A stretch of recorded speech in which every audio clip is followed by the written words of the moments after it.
السلام عليكم ورحمة الله. الحمد لله رب العالمين، والصلاة والسلام على أشرف المرسلين نبينا محمد وعلى آله وصحبه أجمعين. Inshallah ta'ala, we'll continue with the 5 destroyers of the heart. The 5 things that destroys the heart, as Imam Ibn al-Qayyim rahimahullah, he mentions them within the subject of at-tadhakkur, or having the remembrance of Allah subhanahu wa ta'ala. We talked about the first 2, or the first 3, I believe. The first 2, which is the first one was kathratul khulta, the frequent mixing with people, with the details of that, and what good mixing versus bad mixing with people, and how that affects the heart, of course. And that's one of the major reason for either having a healthy heart that is attached to Allah subhanahu wa ta'ala versus a heart that is forgetful, sinful. And that's how Allah subhanahu wa ta'ala created us, to be test and a trial for one another. So we talked about that. And the second one was the tamanni, or to have that wishful thinking, to always have wishful thinking, and not really being someone that seeks rewards from Allah, but just not doing anything, or committing sins and having, or thinking that a person has good expectations of Allah subhanahu wa ta'ala. Then afterwards, he talks about the third mufsid, or the third destroyer of the heart, or what corrupts the heart, is at-ta'alluq bighayri Allahi tabaraka wa ta'ala. At-ta'alluq is to be attached to other than Allah subhanahu wa ta'ala. In Surah Al-Alaq, when the seminal fluid is hanged in the uterus of the mother. So here is at-ta'alluq, is to be attached to other than Allah subhanahu wa ta'ala. He says, rahimahullah, this is the greatest destroyer of the hearts in the absolute sense. There's nothing more harmful for the heart, and there's nothing that would sever the heart from reaching its masalih, or the benefits or happiness, more than this. Because if the heart is attached to other than Allah, Allah subhanahu wa ta'ala will let that person be then attached to that thing that there is attached to. That means if a person attached to other than Allah, so let that other than Allah bring aid to you, or bring victory to you, or provide for you, or guide you, and so on. And of course, other than Allah, they don't own that. So what happens? That means a person ruins himself.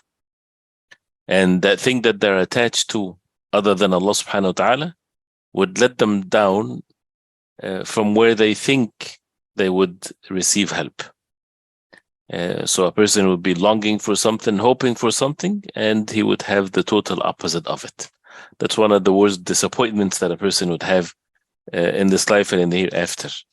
When a person thinks that he will get something, expect something from someone, and he would have extreme love to that thing, or whatever, and they have so much expectations, but then they find that their expectations were based on nothing, and they would receive the opposite, actually. And this is what happened to those who worship other than Allah subhanahu wa ta'ala, and their major disappointment in the Day of Judgment, when they would come into the Day of Judgment thinking that they're upon something, and these idols, these images that they worship besides Allah subhanahu wa ta'ala would benefit them, or those who worshipped prophets of Allah, or righteous people, or whatever they worshipped besides Allah subhanahu wa ta'ala, seeking that they would intercede for them, they would help them, and they would see in the Day of Judgment that they return as an enemy against them.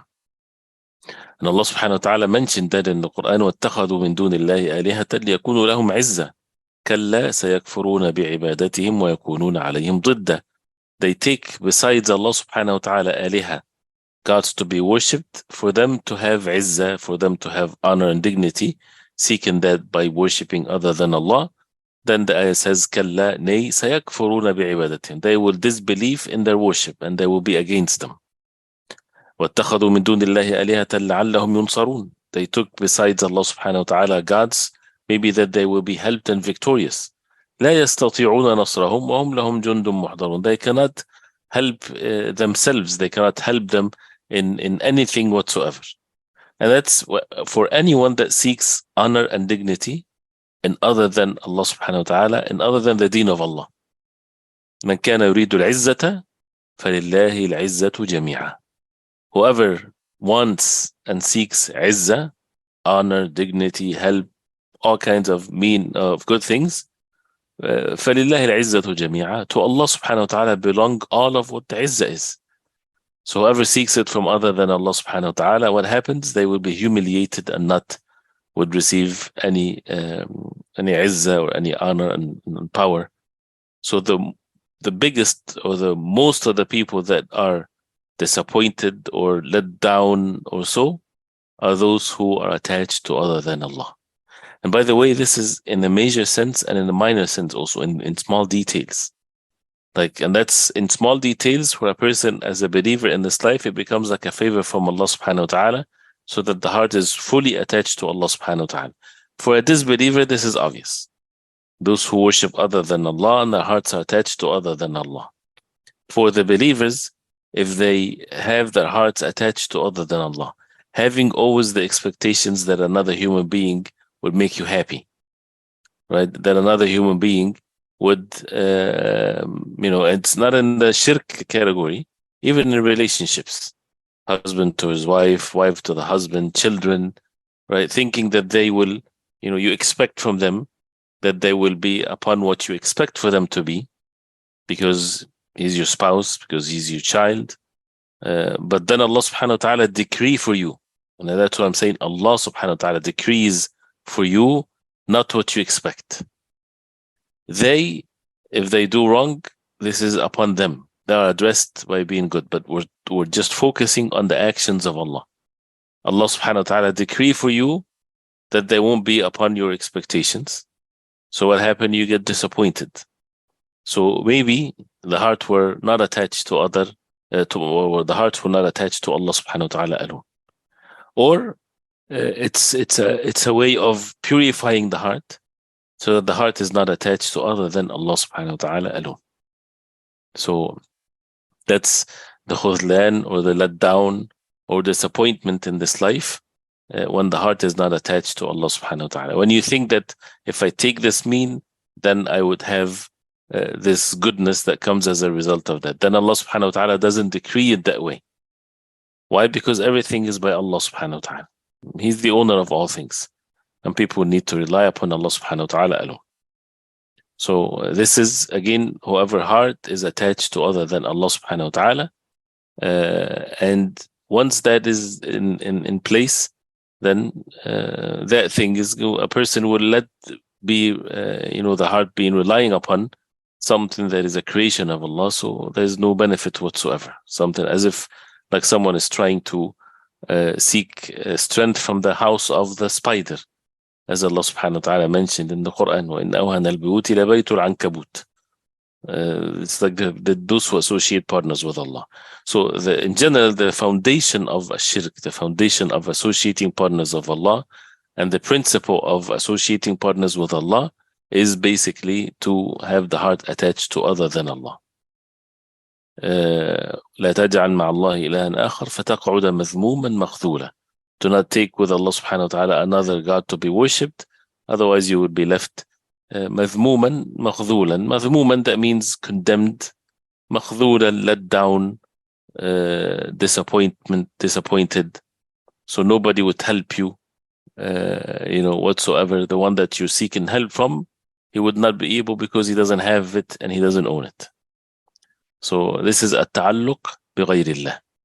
Therefore, التعلق is having the heart attached, is in the heart. So physical actions, again, is according to the Quran and the Sunnah of the Prophet ﷺ, and the heart is fully attached to Allah subhanahu wa ta'ala. Not seeing with one's heart the people, but rather seeing the actions of Allah subhanahu wa ta'ala, and knowing that this heart is this life is a trial, and what the objectives of this life is to worship Allah subhanahu wa ta'ala and to perfect that worship by having the heart attached to Allah subhanahu wa ta'ala alone. The fourth mufsid, or the fourth destructive mean to the heart, is, he said, at-ta'am, food. Food hurts or corrupts the heart. He says it's of two types. One that corrupts the heart in a direct sense, because the food is bad, because the food is haram, like the haram food, a person eating just straightforward food that is haram. Because in food, we are addressed in the Quran and the Sunnah of the Prophet ﷺ to avoid what's haram. And what's haram is counted, is not the norm. It's not everything is forbidden for us. It's only counted things. And the rest is halal. And the normal ruling is that everything is halal unless proven otherwise from the Quran and the Sunnah of the Prophet ﷺ. So this is very obvious destroyer of the heart if a person eats what's haram.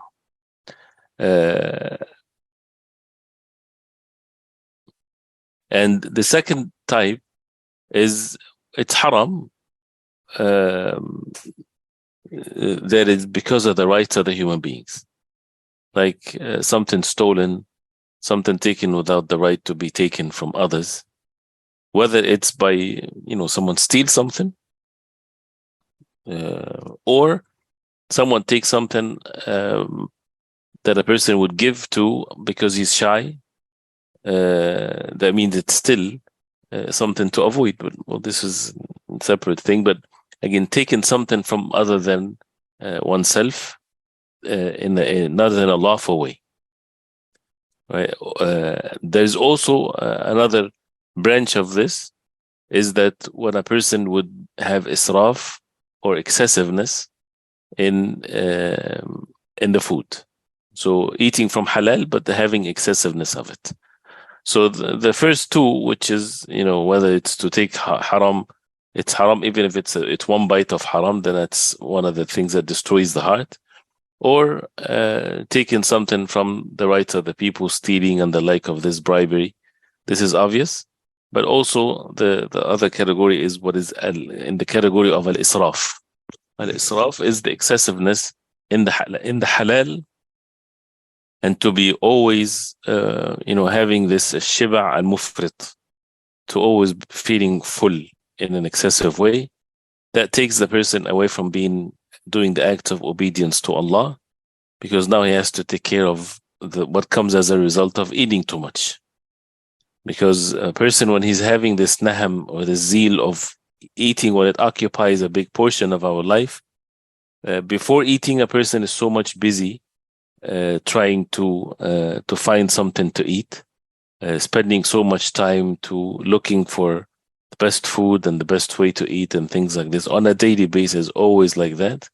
And then once he attains it and he's busy eating it and so on, and then after that he has to go through the heaviness of it, and that also increases one's desire in all kinds of things that would take the person away from focusing on one's ibadah and one's worship of Allah subhanahu wa ta'ala. And the shaitan, he runs in the bloodstream of the human being. And that's the more you take care of one's physical body in an excessive way, of course, and that's the condition, then it affects everything else. And that's why fasting is the opposite of that. When a person has a habit of fasting, or when a person fulfills the obligations of fasting, that helps the person to combat this desire. And as they say, whoever eats a lot, they would drink a lot, and therefore they would sleep also a lot, and they would hurt themselves and waste so much.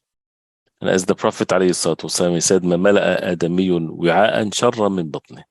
The son of Adam, he did not fill a container much more evil than his own stomach. بِحَسْبِ ابْنِ آدَمَ لُقَيْمَاتٌ يُقِمْنَ صُلْبَهِ. What's sufficient for the son of Adam is luqaymat, counted morsels of food to keep his body upright.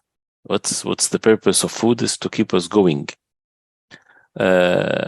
فإن كان لابد فاعلا, and if he has to do something more than that, then فثلث لطعامه وثلث لشرابه وثلث لنفسه. Then 1/3 for his food, 1/3 for his drinks, 1/3 for his breathing. And that requires effort, that a person would be patient with oneself, so that the food is not something that controls his life. There's many disputes even in the family because of food, and it's something that is or takes away a person from being obedient to Allah subhanahu wa ta'ala. So to be in control of the matter by the will of Allah, not to be controlled by food. So we're not talking about seeking what's haram, but even what's halal. And that's why to be in the habit of being at ease with it. And it's not a call for someone to be lazy, but it's a call for us to really look at the objective of things and the goal of things. And this is a mean and not a goal in itself. So the excessiveness of eating, this is what kind of ruins the heart. And it's a level or a higher level in which a person would not be able to enjoy the khushu' in the salah. And we're coming, we ask Allah subhanahu wa ta'ala to make us witness the month of Ramadan. It's an opportunity now in the month of Sha'ban to get ourselves with our relationship with food, to get ourselves used to fasting, as the Prophet ﷺ used to fast in the month of Sha'ban. So that we're able to fulfill the rights of Ramadan with the Quran, with the night prayer, and so on. The fifth one that he mentions here that corrupts the heart is kathratun nawm, is the excessiveness of sleeping too much. It kills the heart. It makes the body heavy. It wastes time, makes a person have ghafla, forgetfulness, and laziness.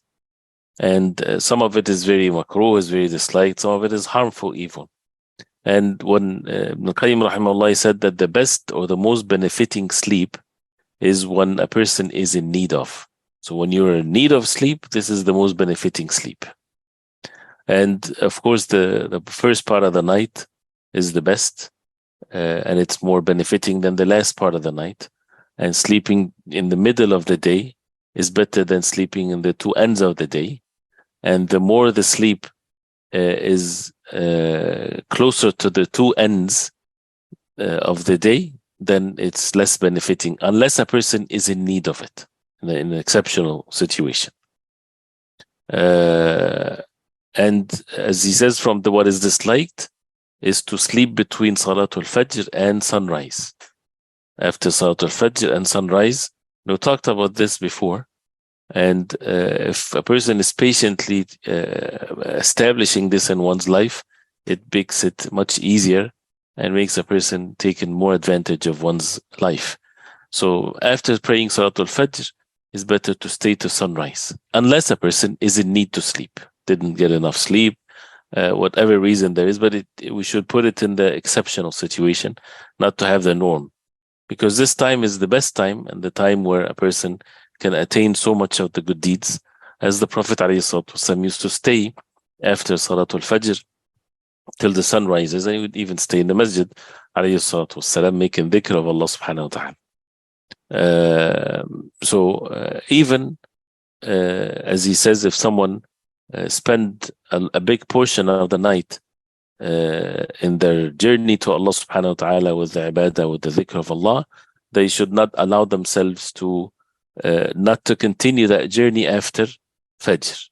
So when he give this understanding that we are all in a journey to Allah subhanahu wa ta'ala, so sometimes of the day or the night you get faster in your journey to Allah subhanahu wa ta'ala. That's the last part of the night, for example, or the night time. And also after Fajr. So even if you're tired, try to extend that till the sun rises, and then you can take your rest, unless again there is an exception. This is the beginning of the day. This is the time where the arzaq, or the provisions, they are brought down, and the barakah, and from it the day will start. So if you start it right, then it ends by the will of Allah subhanahu wa ta'ala also to be right. And the most just way to have when it comes to sleep is to sleep the first half of the night and the last sixth of the night, which is basically, as we talked about that before, this is the 8 hours. As they say, you need eight hours to sleep. The 8 hours is according to the hours of the night, right? So, and that would be different from the summer to the winter. And if in the summer, then definitely you would need a nap during the day. But the 8 hours is to calculate the hours from the time of Maghrib till the time of Fajr, or the time of Isha till the time of Fajr. And you divide that into 8 parts. You divide that into 8 parts. I'm sorry, you divide that into 12 parts. You divide that into 12 parts. So if you sleep 8 parts of this 12 parts, this is sufficient. And therefore, this is basically going to be 2/3 of the night. And as the Prophet ﷺ, he said that the best night prayer is the night prayer of Dawood alayhi salam. He used to sleep half of the night, then wakes up 1/3 of it, and then sleep 1/6 of it. And if a person is not able to do that, and he's not training himself to do that, then at least to have a portion of the last part of the night to have ibadah or worship of Allah, the night prayer or reading Quran or so. So it doesn't have to be, this is just a good thing to correct in ourselves. When they say 8 hours, they refer to the hour which is 30 minutes. No, it's 8 hours of the night will be sufficient for you, health-wise and everything like this. And that is the 2/3 of the night basically, and then to have a portion of the night to be awake. And most of the people, they either will spend that 1/3 or less or more in the beginning of the night, and therefore they don't have any other time but to sleep till Fajr. So this is what most people would do. So instead of doing that, or even if a person does this, the night is at such a precious time not to waste. So the day is what is supposed to be, the time to do all kinds of things. But when it comes to the night time, this is the rights of Allah subhanahu wa ta'ala to be observed. And that's why the Prophet ﷺ, he used to dislike speaking after Isha, unless he sits with his family, unless he has a guest. So there's a reason why he's staying awake, which is not the norm. But when you look at ourselves nowadays, whether it's because of the electricity, because there's all kinds of distractions, and many people, they start their activities after sunset, but people do not go to sleep right after Isha prayer, right? And they would find all kinds of excuses to stay up late.